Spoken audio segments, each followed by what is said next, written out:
نحمدہ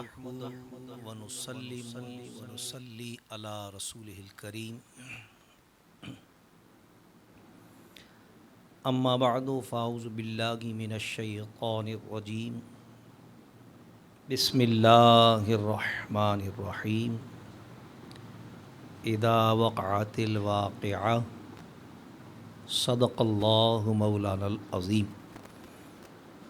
ببرکت ان اللہ و ملائکتہ یصلون علی النبی یا ایہا الذین آمنوا صلو علیہ وسلموا تسلیما اللہم صلی علی سیدنا و مولانا محمد وعلی آل و اصحاب سیدنا و مولانا محمد معدن الجود والکرم و آلہ و اصحابہ وبارک وسلم صلاۃ و سلام علیک یا سیدی یا رسول اللہ وعلی آلک و اصحابک یا حبیب اللہ صلی اللہ علیہ وسلم۔ مختصر حمد و صلات کے بعد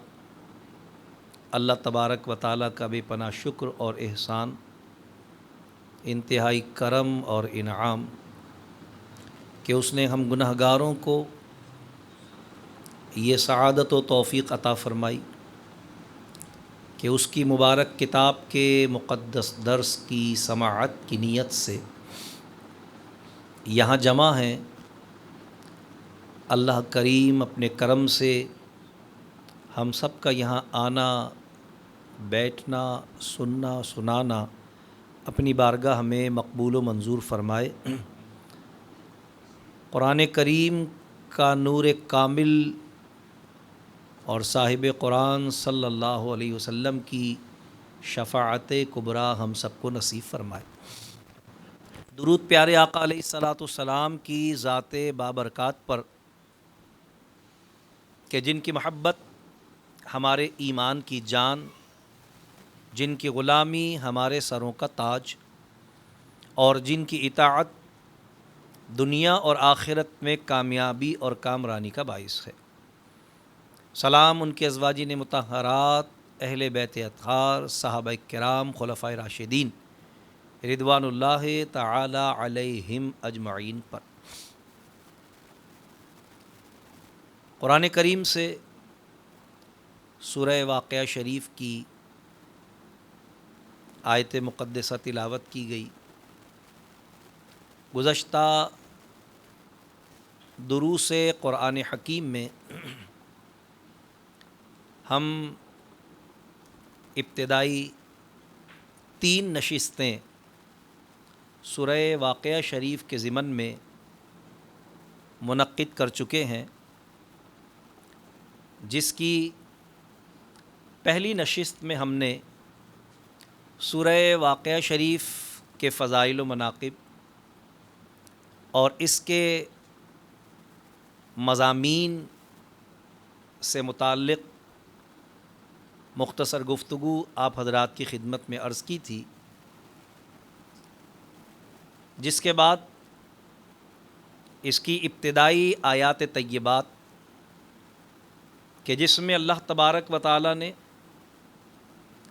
قیامت کے قیام کا، اس کے واقع ہونے کا، اس کی ہولناکی کا، اور پھر اس دن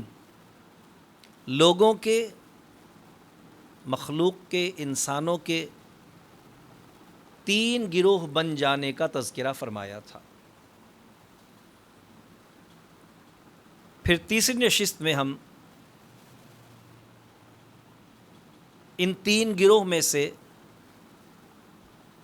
ایک گروہ کی احوال کی سماعت کر چکے، جس کو رب کائنات نے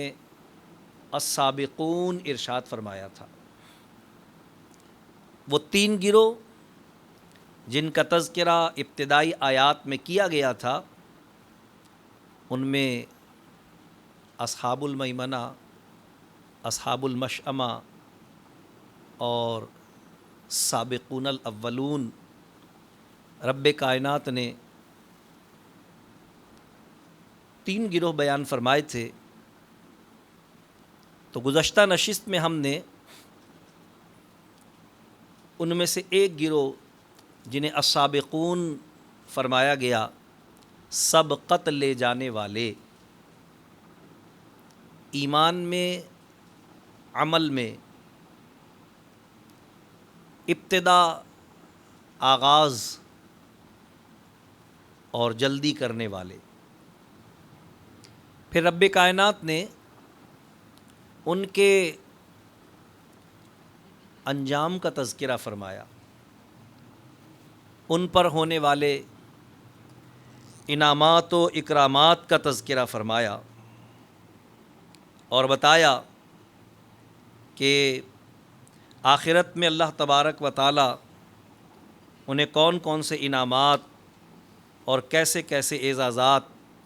عطا فرمائے گا، جس کی تفصیلات ہم نے گزشتہ درس قرآن حکیم میں عرض کی تھیں، جس کا اختتام اس آیت مقدسہ پر آ کر ہوا تھا کہ جنت میں ان کے لیے اللہ تبارک و تعالیٰ نے جو انعامات اور اکرامات مقرر فرمائے ہیں، ان میں یہ بھی ایک اعزاز و شرف ان کو حاصل ہوگا کہ وہاں پر نہ وہ کسی سے کوئی بری اور بیکار بات کریں گے، نہ کوئی ان سے کوئی بری اور بیکار بات کرے گا، بلکہ صرف اور صرف سلام سلام، یعنی سلامتی والا کلام ہوگا۔ اس کے بعد اللہ تبارک و تعالیٰ نے دوسرے گروہ کا تذکرہ فرمایا، لہذا ارشاد باری تعالیٰ ہوا، وَأَصْحَابُ الْيَمِينِ مَا أَصْحَابُ الْيَمِينِ، اور دہنی طرف والے، کیسے دہنی طرف والے؟ یہ جو ما اصحاب الیمین کہا گیا، یہ ان کی شان ظاہر کرنے کے لیے، ان پر رش کرنے کے لیے، جیسے ہم اردو زبان میں کہتے ہیں وہ عمارت، کیا عمارت ہے، وہ شخصیت، کیا شخصیت ہے۔ رب کائنات نے اس جنتی گروہ کے شرف کو، اعزاز کو بیان فرمانے کے لیے ارشاد فرمایا، وَأَصْحَابُ الْيَمِينِ مَا أَصْحَابُ الْيَمِينِ، دہنی طرف والے، کیسے دہنی طرف والے، یعنی کیسی شان والے، کیسی عزت والے، کیسے وقار والے، کیسے انعام اور اعزاز پانے والے۔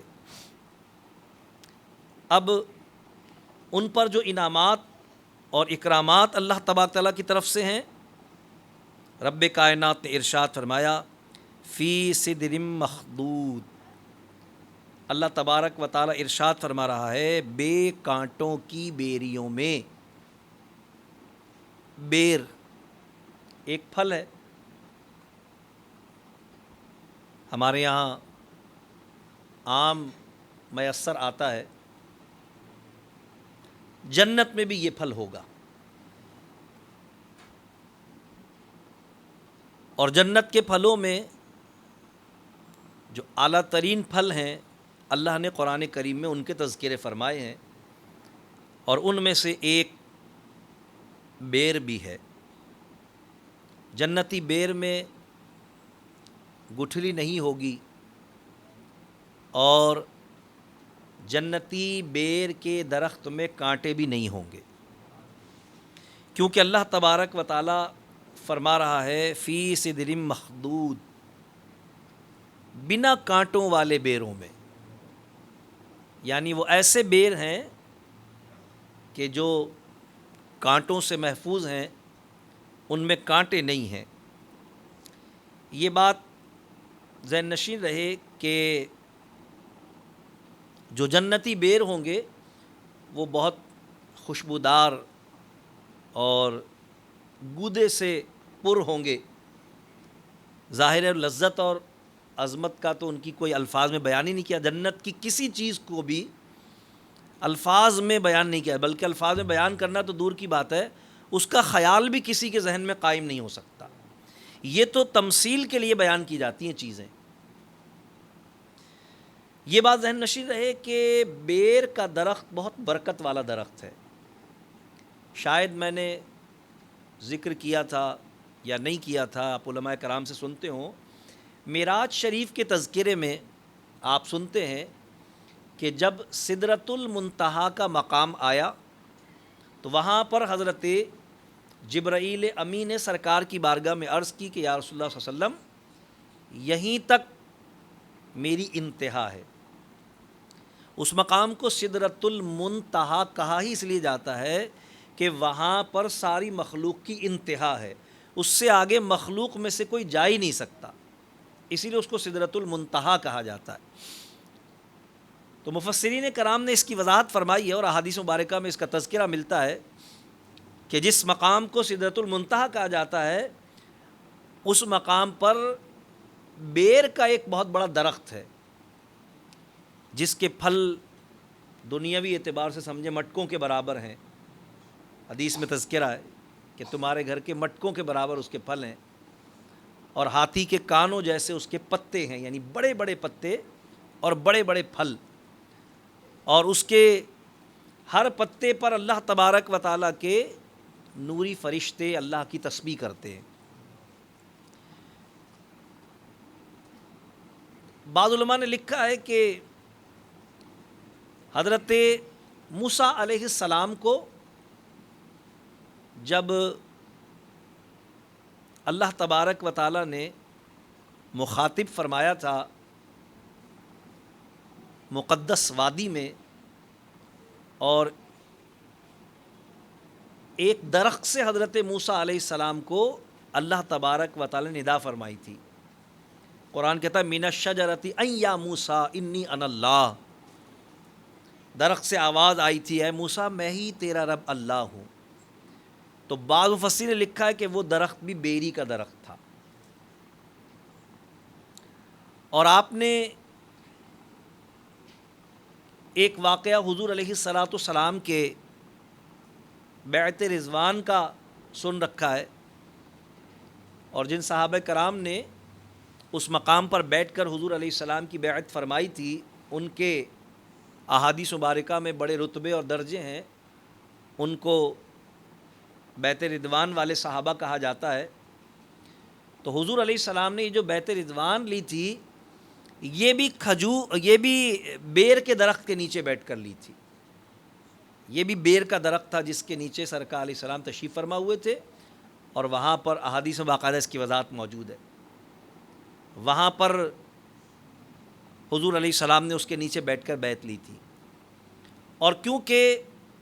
سدرۃ المنتہا کے حوالے سے اللہ تبارک و تعالیٰ کی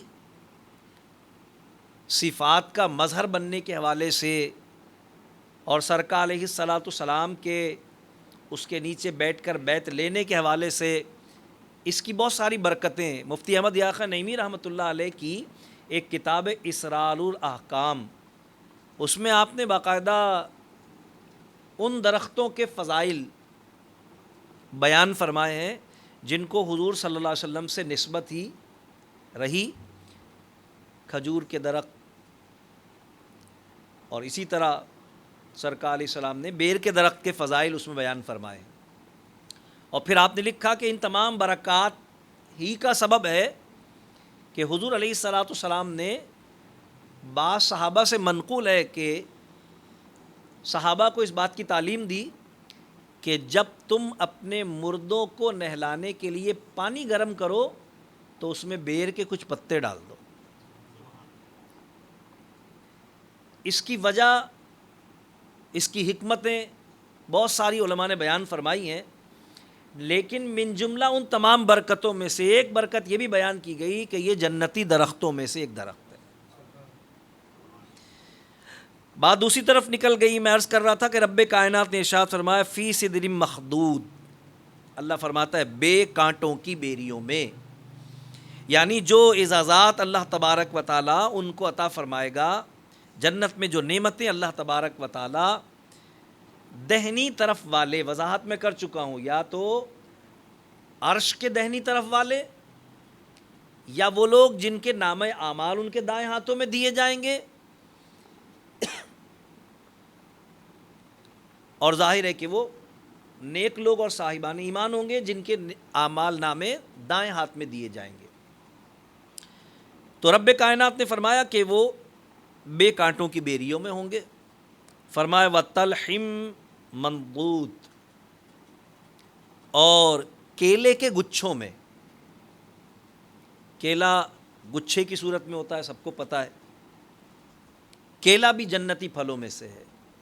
یعنی ان پھلوں میں سے جن کی تمثیل دنیا میں ہے، اللہ تبارک و تعالیٰ نے جنت کے پھل کی تمثیل دنیا میں رکھی ہے۔ تو اللہ تبارک و تعالیٰ نے ارشاد فرمایا کہ کیلے کے گچھوں میں، ظاہر ہے ان پھلوں کے نام لینے اور ان کے درمیان ان کے موجود رہنے سے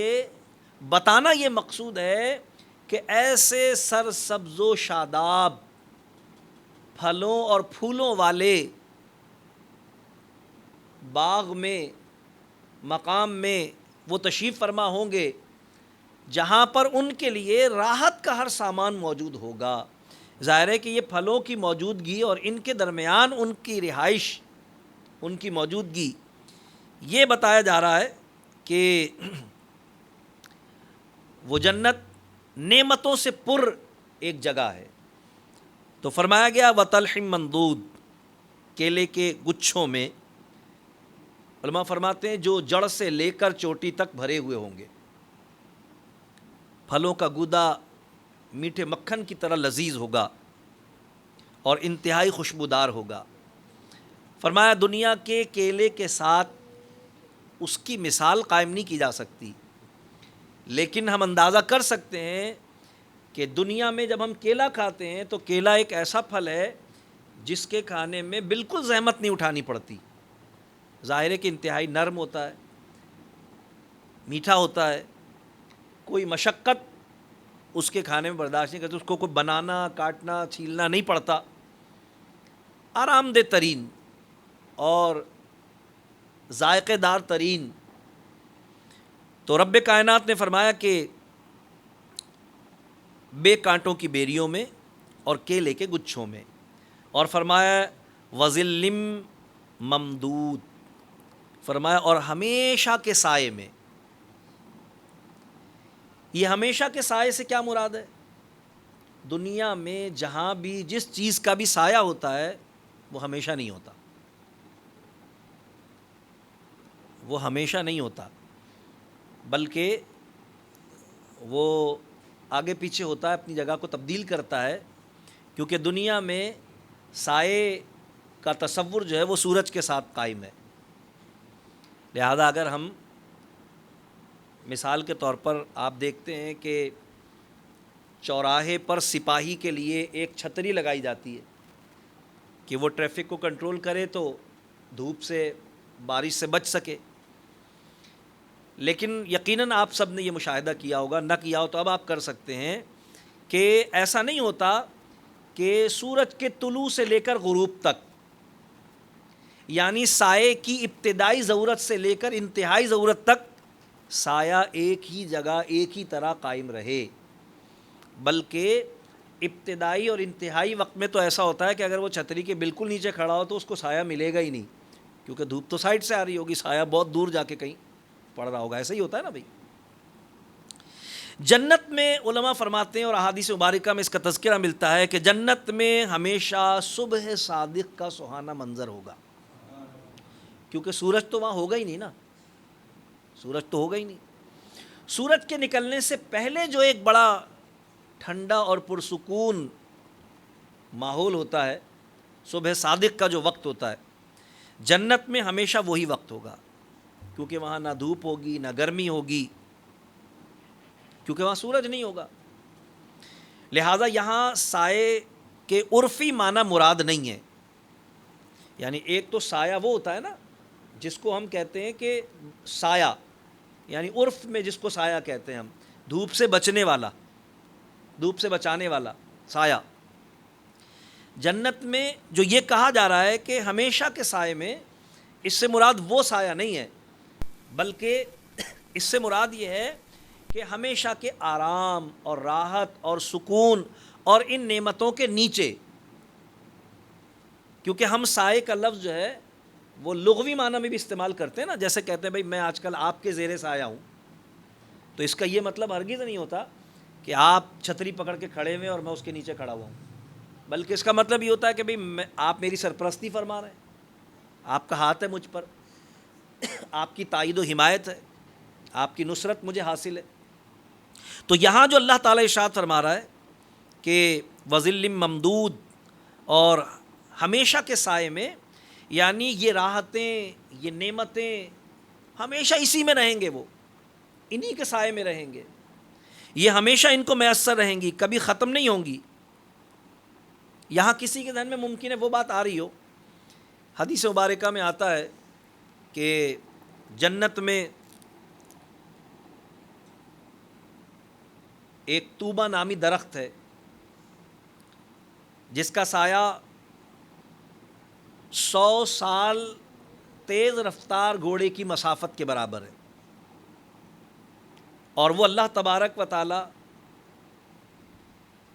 ان کو عطا فرمائے گا، ان کے لیے خاص فرمائے گا جو سرکار علیہ السلام پر کثرت سے درود پاک پڑھتے ہیں۔ حدیث میں آپ نے کہیں سنا ہو، کہیں پڑھا ہو، تو یہاں بھی سائے سے مراد وہ سایہ نہیں ہے جو دھوپ سے بچنے کے لیے درخت کے نیچے ہوتا ہے، بلکہ اس سے اس درخت کا طول و عرض بتانا مقصود ہے، یعنی اس کے سائے میں تیز رفتار گھوڑا دوڑتا رہے، یعنی وہ دوڑتا رہے تو اس کے نیچے ہی رہے گا، اتنا پھیلاؤ اس درخت کا ہے۔ ورنہ سائے سے مراد وہ سایہ نہیں ہے جو عرفی سایہ میں سمجھا چکا ہوں آپ کو، وہ سایہ مراد نہیں ہے، بلکہ درخت کا پھیلاؤ، کہ اگر سورج ہوتا تو اس درخت کا سایہ اتنا وسیع ہوتا، یہ والی بات ہے وہاں پر۔ تو رب کائنات ارشاد فرما رہا ہے کہ وظل ممدود، اور ہمیشہ کے سائے میں، وماء مسکوب، اور ہمیشہ جاری پانی میں، یعنی ایسا پانی جو ان کے انتہائی قریب، انتہائی سہولت کے ساتھ ہمیشہ ان کو میسر رہے گا، کبھی کسی حال بھی وہ اس سے محروم، کیونکہ جنت میں جو داخل ہوگا نا، تو اللہ نے قرآن میں جہاں بھی جنت کا تذکرہ فرمایا ہم فیہا خالدون، وہ اس میں ہمیشہ ہمیشہ رہیں گے، جنت سے کوئی محروم نہیں ہوگا، نہ اس طرح کہ کوئی اسے پکڑ کے نکالے گا وہاں سے، نہ اس طرح کہ اسے موت آئے گی اور پھر وہ جنت سے میں کچھ بھی نہیں ہوگا، ایسا ہمیشہ کے لیے ہے وہ۔ تو یہ جو اللہ تبارک و تعالیٰ نے پانی کا تذکرہ فرمایا، وماء مسکوب فرمایا، ہمیشہ کے پانی میں، مراد یہی ہے کہ یہ نعمت بھی انہیں ہمیشہ میسر رہے گی، اور فرمایا وفاکہۃ کثیرہ، اور بہت سے میووں میں، یعنی محاورتاً اللہ تعالیٰ ارشاد فرما رہا ہے کہ ہم نے ایک دو پھلوں کا نام لے لیا، لیکن یہی ایک دو میوے نہیں ہوں گے وہاں پر، بلکہ وفاکہۃ کثیرہ، وہاں پر تو بے شمار بے حساب پھل ہوں گے، اتنے میوے ہوں گے جن کا تم شمار ہی نہیں کر سکو گے۔ آپ نے کبھی دیکھا بھی ہوگا اور سنا بھی ہوگا کہ اگر کہیں پر کوئی ایسا دسترخوان، ایسی ڈائننگ ٹیبل سجائی جاتی ہے جس پر بہت زیادہ انواع و اقسام کے کھانے رکھے ہوں، تو لوگ کہتے ہیں بھئی آج تو جنتی دعوت ہو گئی، بھئی آج تو جنتی دسترخوان لگ گیا۔ ظاہر ہے جنتی دسترخوان تو وہ نہیں ہوتا، لیکن جنت کے دسترخوان پر نعمتوں کی کثرت کی تشبیہ کے لیے کہتے ہیں بھئی جنتی دسترخوان۔ تو اسی اعتبار سے یہاں بھی اللہ تبارک تعالیٰ ارشاد فرما رہا ہے کہ وفاکہۃ کثیرہ، بہت سارے میووں کے درمیان، بہت سارے پھلوں کے درمیان۔ یہاں مجھے وہ حدیث پاک بھی یاد آ گئی کہ جس میں حضرت عثمان غنی رضی اللہ عنہ ارشاد فرماتے ہیں کہ اکثر عربی لوگ دیہاتی بدو حضور علیہ السلام کی خدمت میں حاضر ہوتے تھے، اور وہ آپ علیہ السلام سے اکثر ایسے سوال کر لیا کرتے تھے جو ہم کرنے کی جرت نہیں کر پاتے تھے، کیونکہ وہ بدو ہوتے تھے، وہ دیہاتی ہوتے تھے، ان کو لحاظ مروت نہیں ہوتی تھی، ان کے مزاج میں بولڈنس ہوتی تھی، برجستگی ہوتی تھی، بس جو بھی پوچھنا ہے پوچھ لیا بے تکلف۔ تو فرمایا اکثر ان کے سوال ہمیں بڑا فائدہ دے جاتے تھے۔ حضرت عثمان غنی فرماتے ہیں کہ ایک دیہاتی حضور کی خدمت میں آیا اور اس نے کہا کہ یا رسول اللہ صلی اللہ علیہ وسلم، میں آپ سے جنت کی ایک نعمت پر اعتراض لے کر سوال پوچھنے آیا ہوں۔ سرکار مسکرائے، جنت کی نعمت پر اعتراض لے کر سوال پوچھنے آیا ہے؟ تو اس نے کہا ہاں، مجھے بتایا گیا ہے کہ جنت میں جہاں اور پھلوں کے درخت ہوں گے وہاں بیر کا درخت بھی ہوگا۔ تو یا رسول اللہ، بیر کا درخت تو بہت تکلیف دیتا ہے، ظاہر ہے بیر توڑتے ہیں تو کانٹے لگتے ہیں ہاتھ میں۔ فرمایا بیر کا درخت تو تکلیف دیتا ہے۔ تو حضرت عثمان غنی رضی اللہ فرماتے ہیں سرکار مسکرائے، اور پھر سرکار علیہ السلام نے قرآن کریم کی یہ آیت مبارکہ پڑھی اور فرمایا کیا تم نے اللہ کا یہ فرمان نہیں سنا کہ بے کانٹوں کی بیریں ہوں گی وہاں پر جو بیر ہوں گے وہ بے کانٹوں کے ہوں گے۔ دنیا میں جو پھل ہوتے ہیں ان میں نقائص بھی ہیں، کیونکہ دنیا ناقص ہے اور فانی ہے۔ جنت کے ہر نعمت میں جنت کی دونوں صفات، یعنی بے عیب اور نا ختم ہونے والی، یہ دونوں صفات جنت کی ہر نعمت میں پائی جاتی ہیں۔ یعنی احادیث مبارکہ میں آتا ہے کہ جب ایک پھل توڑیں گے تو اس کی جگہ پر دوسرا پھل موجود ہو جائے گا، یعنی وہ درخت میں وہ جگہ خالی نہیں رہے گی۔ ایسا نہیں ہوگا کہ ایک پھل توڑ لیا گیا تو وہ جگہ خالی ہو گئی، زیادہ پھل توڑ لیے تو اس درخت پہ پھل کم ہو گئے، نہیں، اس پر پھلوں کی تعداد جو بھری ہوئی ہے وہ بھری ہی ہوئی رہے گی، اس میں کمی۔ یہ ہمیشگی کی جو بات ہو رہی ہے وہ یہی ہے، کوئی پھل سڑ کے بھی ضائع نہیں ہوگا۔ درخت پہ پھل زیادہ دن لگا رہے سڑ جاتا ہے، زیادہ گل جائے گر جاتا ہے، ایسا بھی کوئی معاملہ نہیں ہوگا، کیونکہ جنت کی ہر نعمت بے عیب ہے، کیونکہ اور ہمیشگی والی ہے، لہذا ان نقائص سے جو دنیا کی نعمتوں میں پائی جاتی ہیں، جنت کی نعمتوں کو اللہ تبارک و تعالیٰ نے پاک فرمایا ہے۔ فرمایا وفاکہۃ کثیرہ، اور بہت سے میووں میں ہوں گے، اور ان تمامی میووں کی یہ خصوصیت ہوگی کیا؟ لا مقطوعۃ ولا ممنوعہ، اللہ فرماتا ہے جو نہ ختم ہوں اور نہ روکے جائیں۔ یعنی جیسا میں نے بتایا کہ ایک پھل توڑنے کے بعد توڑتے ہی اس کی جگہ پر دوسرا پھل پیدا ہو جائے گا، نہ وہاں موسم کی شرط ہے کہ ہمارے یہاں جو درخت ہوتے ہیں ہر پھل کے درخت پر پھلوں کا ایک خاص موسم ہوتا ہے، اس کے بعد وہ خالی ہوتا ہے، لیکن جنت میں ایسا نہیں ہوگا۔ یہ جو فرمایا گیا نا ہمیشگی والا معاملہ، اس کا معنی یہی ہے کہ موسم کی شرط نہیں ہوگی، اور نہ ہی حفاظت کی ضرورت ہوگی،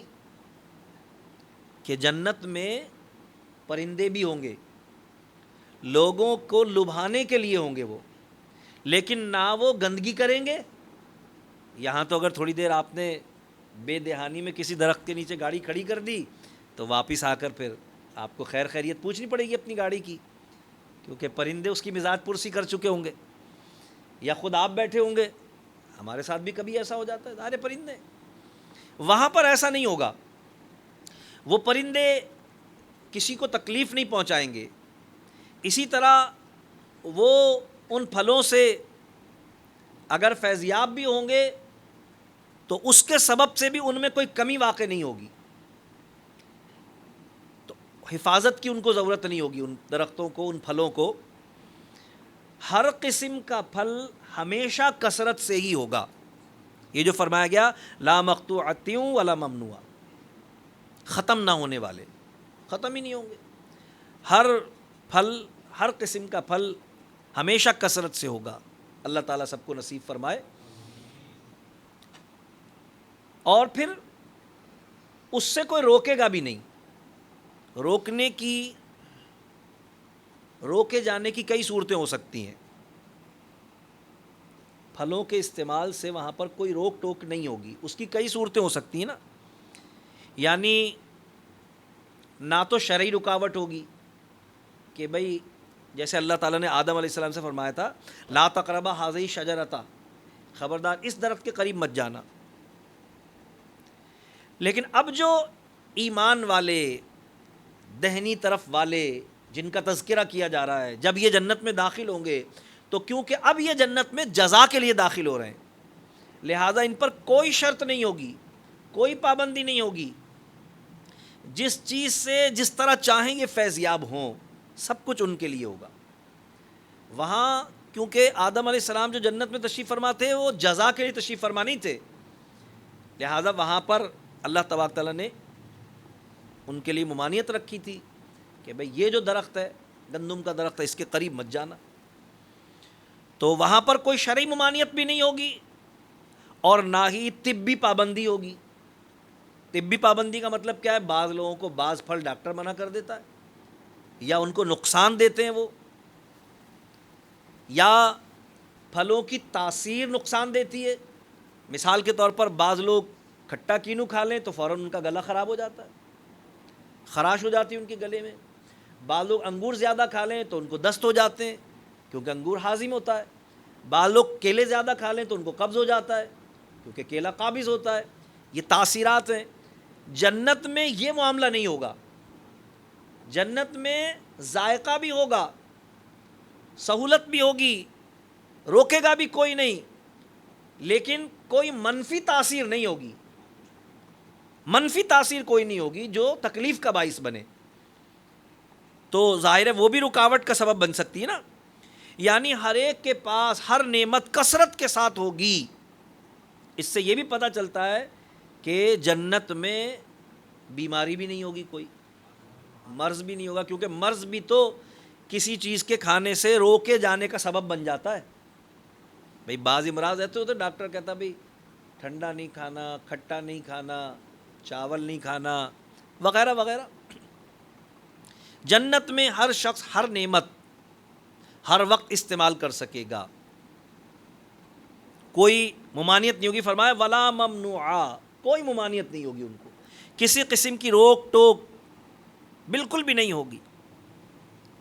پھر اللہ تعالیٰ نے ارشاد فرمایا وفرش مرفوعا، اور بلند بچھونوں میں. یہ جو بلند بچھونے اللہ تبارک و تعالیٰ نے ارشاد فرمایا، تو حدیث پاک میں آتا ہے کہ ان بچھونوں سے مراد آرام دہ بستر ہیں، نہ کہ سونے والا بچھونا. کیوں؟ اس لیے کہ جنت میں نیند نہیں ہوگی. نیند ایک قسم کی موت ہے، اور جنت میں ہمیشگی ہے، لہٰذا نیند بھی نہیں ہوگی جنت میں. اللہ تعالیٰ نے نیند کو رات کے ساتھ مشروط کیا ہے. آپ کو یاد ہوگا میں نے معراج کے بیان میں آپ کو سنایا تھا کہ رب کائنات نے فرمایا وَجَعَلْنَا اللَّيْلَ لِبَاسًا، ہم نے رات بنائی ہے سونے کے لیے، آرام کرنے کے لیے. آرام کی ضرورت ہوتی ہے تھکنے والے کو. جنت میں تھکاوٹ ہوگی نہیں، تھکن بھی نہیں ہوگی. تھکن نہیں ہوگی تو آرام کی ضرورت نہیں ہوگی، کیونکہ آرام ہی آرام ہوگا، تھکن ہوگی کیسے؟ کوئی مشقت ہو، کسی قسم کا کوئی محنت کا کام ہو تو تھکن ہو، وہاں کوئی مشقت نہیں ہوگی. تو بلند بچھونوں سے کیا مراد ہے؟ احادیث مبارکہ میں آتا ہے، اس سے مراد ہے کہ آرام دہ بچھونے، یا بلند سے مراد ان کا اعزاز ہے. یعنی عزت والے بچھونے. بچھونا جو ہوتا ہے خاص طور پہ سونے کے لیے، جو ہمارے تو بچھونے سے مراد سونے والا بستر مراد لیا جاتا ہے. تو آپ دیکھتے ہیں کہ پرانے وقتوں میں خاص طور پر ایسا ہوتا تھا، اب بھی گاؤں دیہاتوں میں ایسا ہی ہوتا ہے کہ بستر بڑے اہتمام کے ساتھ سونے کے وقت ہی بچھائے جاتے ہیں اور اٹھنے کے فوراً بعد طے کر کے رکھ دیے جاتے ہیں. اور بالخصوص بعض مخصوص بزرگوں کا جو بچھونا ہوتا ہے اس پر ہر آدمی بیٹھ بھی نہیں سکتا، اس کا اپنا ایک اعزاز ہوتا ہے. بالکل یہی بات ہے کہ اعزاز والا بچھونا، یہ جو اللہ تعالیٰ فرما رہا ہے وَفُرُشٍ مَرْفُوعَةٍ، بلند بچھونے، اس سے مراد ہے عزت والے، یعنی ان میں سے ہر ایک کا جو بچھونا ہوگا وہ اعزاز والا ہوگا، شان والا ہوگا. یعنی ان کے بستر عالی شان ہوں گے، اونچے جڑاؤ تختوں پر وہ ہوں گے. اور پھر رب کائنات نے جو یہ ارشاد فرمایا کہ بلند بچھونے، تو بعض علماء نے فرمایا، مفسرین نے، کہ انہیں رفیع الشان، اعزاز والی بیویاں عطا ہوں گی. اور یہاں فرش سے مراد بیوی ہے بلند بچھونوں میں، یعنی اعزاز والی عورتوں کے ساتھ جن سے اللہ جنت میں ان کا نکاح فرمائے گا. کیونکہ کبھی یعنی بیوی سے قربت کو سونے سے یا بستر سے تعبیر کیا جاتا ہے.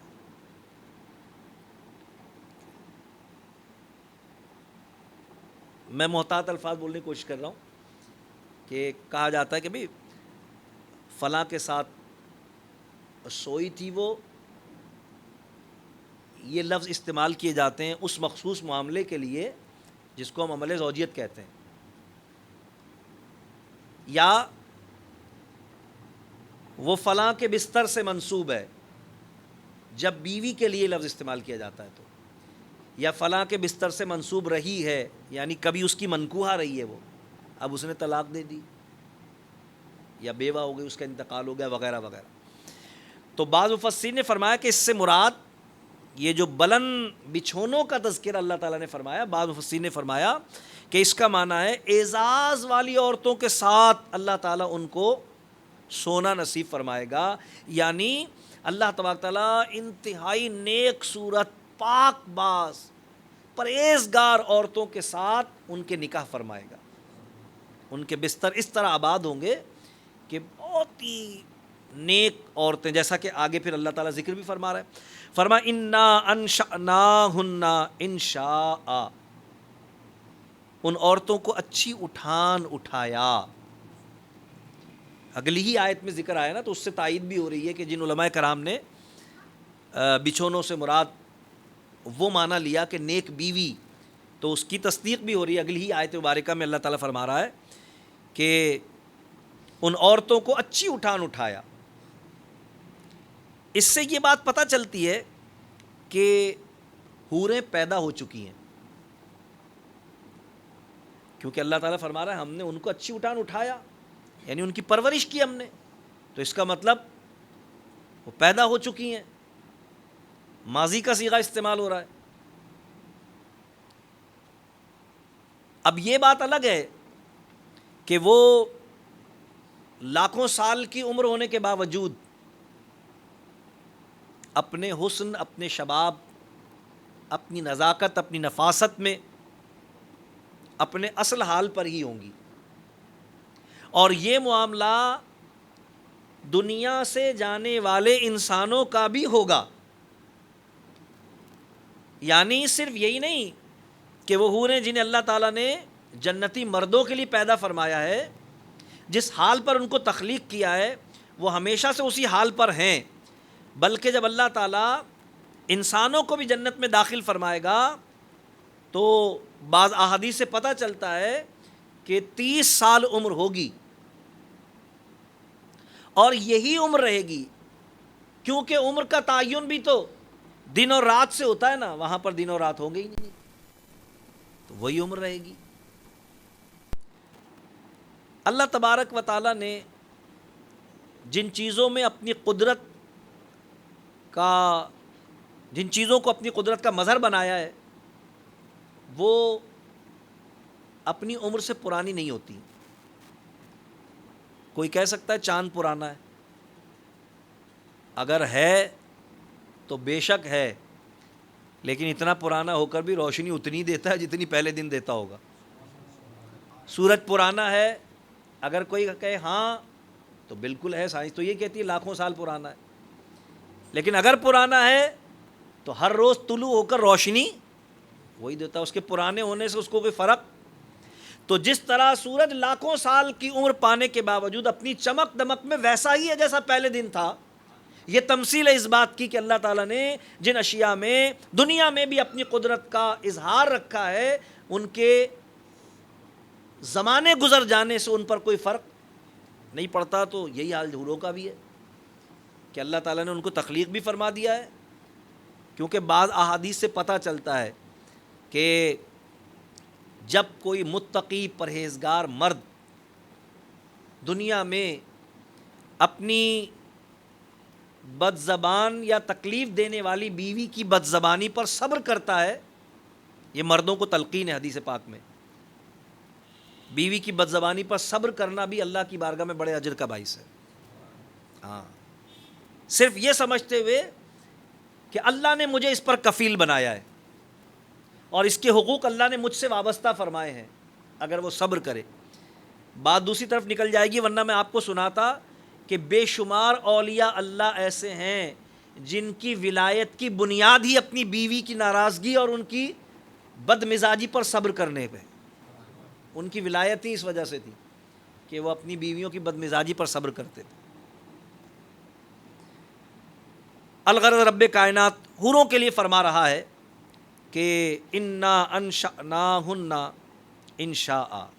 اللہ تعالیٰ فرماتا ہے ان عورتوں کو ہم نے اچھی اٹھان اٹھایا ہے۔ تو حدیث مبارکہ میں آتا ہے کہ جب کسی مرد پر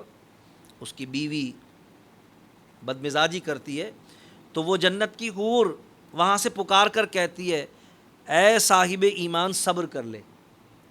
صبر کر لے، میں تیری منتظر ہوں، ان قریب تو جنت میں آئے گا اور اللہ نے تیرے لیے مجھ کو بطور منکوحہ مقرر فرمایا ہے، یعنی میرے ساتھ اللہ تیرا نکاح کرے گا، صبر کر۔ یہ بات بھی ذہن نشین رہے کہ دنیاوی بیوی بھی اگر صاحب ایمان ہے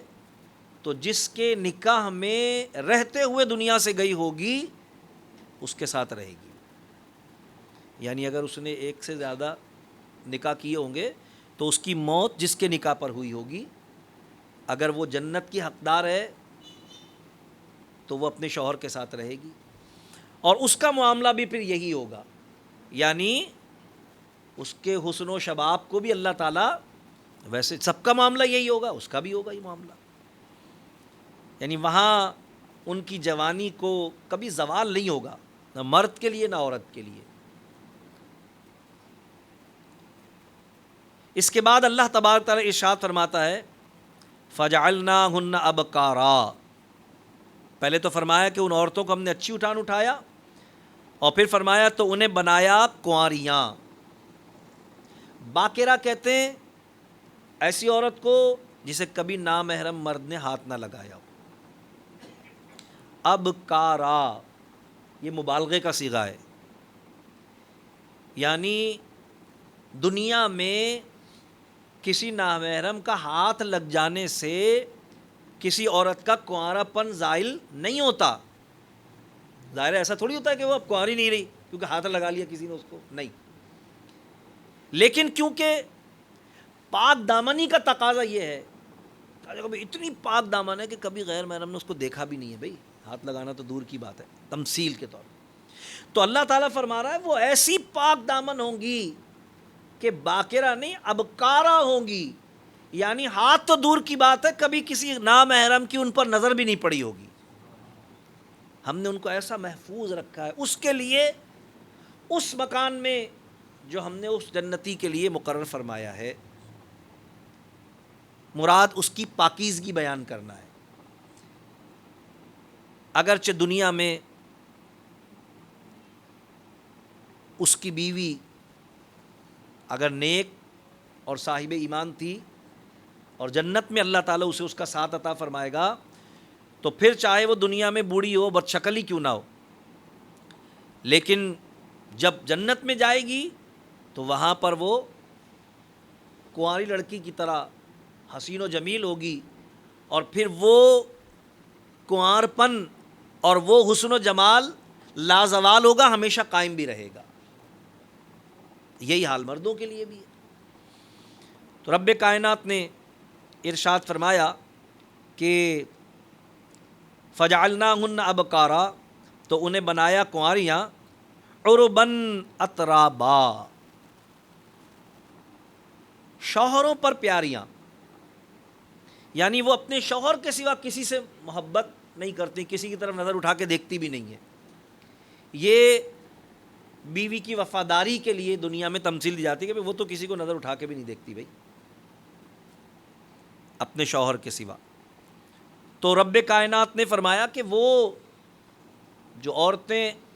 ہم نے ان کی منکوحہ بنانے کے لیے وہاں مقرر کی ہیں، حوریں، یہ کون ہیں؟ یہ اصحاب یمین ہیں، جن کے لیے ہم نے یہ عورتیں مقرر کی ہیں بطور جزا اور اجر دینے کے لیے۔ ایسی پاکیزہ اور ایسی نیک سیرت عورتیں کہ جو اپنے شوہروں کے سوا کسی طرف نظر اٹھا کر بھی دیکھنا پسند نہیں کرتی۔ فرمایا لاصحاب الیمین، یہ سب کچھ دہنے طرف والوں کے لیے ہیں۔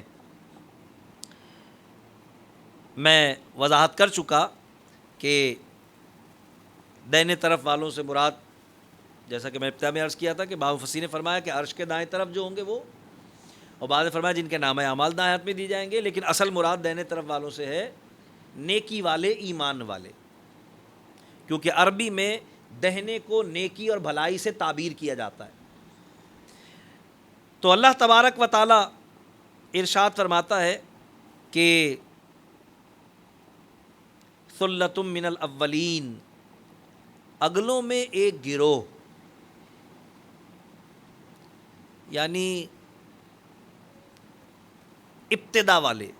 اگلے آگے والے، پہلے والے، اگلوں میں ایک گروہ، وثلۃ من الآخرین، اور پچھلوں میں ایک گروہ، یعنی ایک بڑی تعداد ان میں اگلوں کی ہوگی۔ یہ کون ہوں گے؟ سارے کے سارے صحابہ ہوں گے۔ یہ ظاہر ہے اگلے جو ہیں وہ تو وہ لوگ ہیں نا،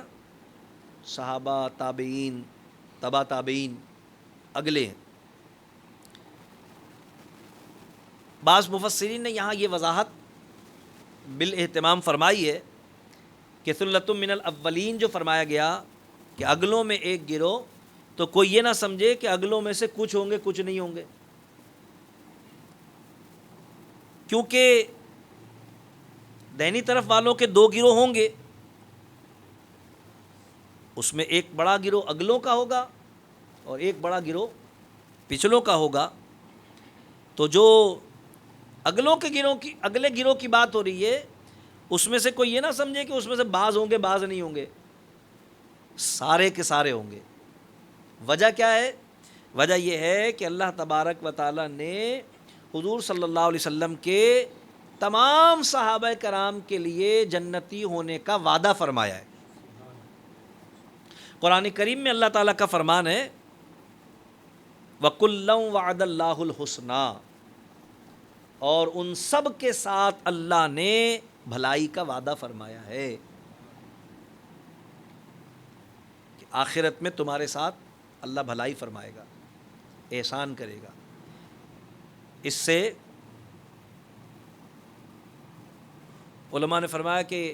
اس سے مراد ان کو جنت کا عطا کرنا ہے، یہ وعدہ جنت ہے۔ اسی لیے ہم اہل سنت نعرہ لگاتے ہیں ہر صحابی نبی جنتی جنتی، کیونکہ اللہ نے وعدہ کیا ہے۔ یہ اس آیت کا گویا ترجمہ ہے، یہ نعرہ جو ہے اس آیت کا ترجمہ ہے، وَكُلًّا وَعَدَ اللَّهُ الْحُسْنَى، ان سب سے اللہ نے جنت کا وعدہ فرمایا۔ اور حضور علیہ السلام نے اپنے تمام صحابہ کے لیے فرمایا کہ اصحابی کالنجوم، میرے صحابہ آسمان کے ستاروں کی مانند ہیں۔ اب یہ حضور نے اس میں کوئی تخصیص نہیں کی کہ انصار یا مہاجرین یا خلفاء راشدین یا عشرہ مبشرہ یا کاتبین وحی یا بدر والے یا احد والے یا بیت رضوان والے یا ہجرت سے پہلے والے یا ہجرت کے بعد والے یا ہجرت کرنے والے یا فتح مکہ سے پہلے والے، یا نہیں، کوئی تخصیص نہیں ہے۔ حضور نے بالکل عام اعلان فرمایا، اصحابی کالنجوم، میرے صحابہ ستاروں کی مثل ہیں، فَبِأَيِّهِمُ اقْتَدَيْتُمْ اهْتَدَيْتُمْ، تم میں سے جو کوئی ان میں سے کسی کی بھی پیروی کرے گا وہ ہدایت پا جائے گا۔ تو کیونکہ سارے صحابہ آسمان ہدایت کے ستارے ہیں، ہر صحابی ہادی ہے، اس کی اتباع اور پیروی جنت میں جانے کا سبب ہے، ہدایت پانے کا سبب ہے، تو جس کی اتباع اور پیروی جنت میں جانے کا سبب ہے وہ خود جنتی نہ ہو، یہ تصور ہو ہی نہیں سکتا۔ تو اللہ تبارک و تعالیٰ نے فرمایا ثلۃ من الاولین، اگلوں کا ایک بڑا گروہ، وثلۃ من الآخرین، اور بعد والے، پچھلے، کیونکہ قیامت تک اہل اللہ، اللہ کے نیک بندے موجود رہیں گے۔ حدیث پاک میں سرکار صلی اللہ علیہ وسلم نے فرمایا کہ قیامت اس وقت تک قائم ہی نہیں ہوگی جب تک زمین پر ایک بھی خلوص نیت سے اللہ کہنے والا موجود ہوگا۔ اور اس سے مراد ہے کہ کامل الایمان مومن، ظاہر ہے کہ خلوص نیت سے اللہ کا ذکر کرنے والا وہی ہوگا جو کامل الایمان مومن ہوگا، صحیح العقیدہ اہل سنت و جماعت۔ تو جب تک زمین پر ایک بھی کامل الایمان اللہ کہنے والا موجود ہوگا، سرکار نے فرمایا قیامت قائم نہیں ہوگی۔ تو اس کا مطلب کیا ہوا کہ اہل اللہ ہر زمانے میں ہوتے ہیں، اللہ کے نیک بندے، ہاں تعداد ان کی یعنی قرب قیامت کے آنے کے سبب سے ان کی تعداد میں کمی تو ہوتی جا رہی گی، لیکن وہ موجود رہیں گے، ایسا نہیں ہوگا کہ نہ ہو۔ بلکہ حضور علیہ السلام کی وہ حدیث مبارکہ مشکاۃ شریف کی بہت مشہور ہے، سرکار علیہ السلام نے فرمایا کہ میری امت کبھی بھی گمراہی پر مجتمع نہیں ہو سکتی، یعنی میری امت کی اکثریت ہمیشہ ہدایت پر قائم رہے گی۔ اور ایک حدیث پاک میں سرکار علیہ السلام کا وہ فرمان بھی، وہ تو بخاری شریف میں بھی حدیث ہے کہ سرکار علیہ السلام نے باقاعدہ صحابہ کو مخاطب کر کے فرمایا کہ میرے غلاموں، مجھے اس بات کا کوئی خوف نہیں ہے کہ تم میرے بعد کفر و شرک میں مبتلا ہو جاؤ گے، ہاں اس بات کا اندیشہ ہے کہ تم میرے بعد دنیا پر فریفتہ ہو جاؤ گے اور مال کی محبت میں ایک دوسرے سے دست و گریباں ہو جاؤ گے۔ دنیا پر فریفتہ یعنی دنیا سے محبت کرنے لگو گے، جو آج ہمارا حال ہے بھی، ہر ایک کو اچھے سے اچھا گھر، اچھی سے اچھی گاڑی، اچھے سے لباس، آسائشیں طلب ہوتی ہے ان کی، اور وہ خوب سے خوب تر کی تلاش میں ہی لگا رہتا ہے، اتنا زیادہ لگا رہتا ہے کہ وہ اللہ تعالیٰ کو بھول جاتا ہے، یا عبادت کو بھول جاتا ہے، احکامات شریعت کو بھول جاتا ہے، حرام و حلال کے امتیاز کو بھول جاتا ہے، جائز و ناجائز کی تمیز کو بھول جاتا ہے۔ لیکن ظاہر سی بات ہے کہ ایسا سب کے ساتھ نہیں ہے، ہر دور میں اہل حق موجود ہیں، اور رب کائنات کا یہ فرمان اس بات کی وضاحت کر رہا ہے کہ اگر اولین کی بڑی تعداد جنت میں جانے والے اور دہنی طرف والوں میں شامل ہے تو آخرین میں بھی کچھ نہ کچھ ہوں گے، ایسا نہیں ہوگا کہ سب ختم ہو جائیں گے، بلکہ فرمایا وثلۃ من الآخرین، اور بعد والوں کا بھی بڑا گروہ ہوگا، یعنی ابتدا کے لوگ بھی ہوں گے اور انتہا کے لوگ بھی ہوں گے اس میں۔ یہ دوسرے گروہ کی تفصیلات، پہلی السابقون پر کی جانے والی نعمتیں، ان کے انعامات اور ان کے اعزازات کا تذکرہ تھا، اور پھر اللہ تبارک تعالیٰ نے یہ اصحاب یمین اصحاب المیمنہ، ان پر کیے جانے والے انعامات اور ان کو عطا کیے جانے والے اعزازات کا تذکرہ ان آیات طیبات میں